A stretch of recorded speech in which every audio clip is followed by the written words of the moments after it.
everyone, this is Alice Alvey here to give you an update after our radio show today, Licking on Lending, broadcast to you live every Monday. Of course, you can listen to it on a recording. This is what the new CFPB proposed rule is. The big one in front of me is the new RESPA and TILA disclosure that is going to illustrate how we have to fill in our new forms. And then we have the other 300-page change in the Truth in Lending Act itself for high-cost mortgage loans. So as I'm sitting here with all of these, I did get a chance to glance through them. On the show today, we talked a little bit about them, but I want to give you some more details here in this.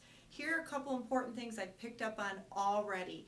Is one, intent to proceed letters. If you're not doing them already, it's now going to be regulation.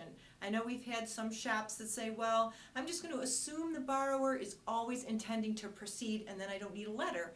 Well, this regulation clearly says they want the customer to sign a letter.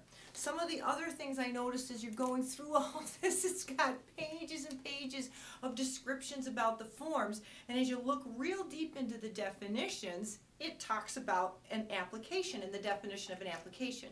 Well, we thought we got that all squared away after the last couple of years. They're changing it again ever so slightly. Most of you won't be impacted, but some of you leaned on the fact that RESPA and TILA talked about the ability to have 7 items as the definition of an application. And I've seen things like that item 7 would be the investor's approval of the product or something. You've identified a 7th item, a DU approve eligible as the 7th item. Well, the regulators have said, nah, those don't work so much, and it's very gray for customers. They need the same thing every time. So they have narrowed it to, it is just the 6 pieces of information. So those of you already using the 6 pieces, no problem. For the small percentage of companies out there that were using 7, you've got to go back and change your policies and maybe even your software system. Some of the other things that I noticed as I was starting to look through this monster is Block 3. So when we all learned the good faith estimate, we talked about in the other settlement charges, Block 3 has in it the fees like the appraisal and the credit report. Well, that's included in the 10% tolerance right now. You do not have to give your borrower a list of providers because it's a lender-controlled list for appraiser, credit report, flood cert. So in that group, you've got that, we get a 10% tolerance because obviously things can be different from one file to the next. The regulations is proposing, remember proposal's the key word, the regulation is proposing that would be a 0 tolerance category. So we are going to continue to dissect this. I'm going to work on these every Monday as we do the show. We'll be getting further and further into this to help you pick and choose.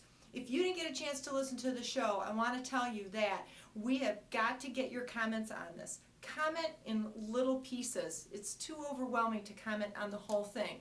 So I am going to go out and start posting for you. You can actually go to the CFPB website. You'll actually be able to look up my name and see what I'm posting. You can then take a look at it, see if you like those comments, look at other people's comments. But the point is, get out there and get your opinions heard about the changes that we're going to have rolling here. The second piece, this next one, the Truth in Lending change, I'm going to talk more about this in some future articles, but you've got to be very aware of the huge impact of this regulation change. Most importantly is adding a new number that we're going to be using to compare whether or not it's a high-cost loan. So lots going on in this regulation as well. We're going to be talking about this every week on the Licking on Lending radio show. You can go to blogtalkradio.com/lickingonlending.com every week. Download it, have it fed to your iPod, listen to it as you're driving to work. Anyway, have a great day. Talk to you soon.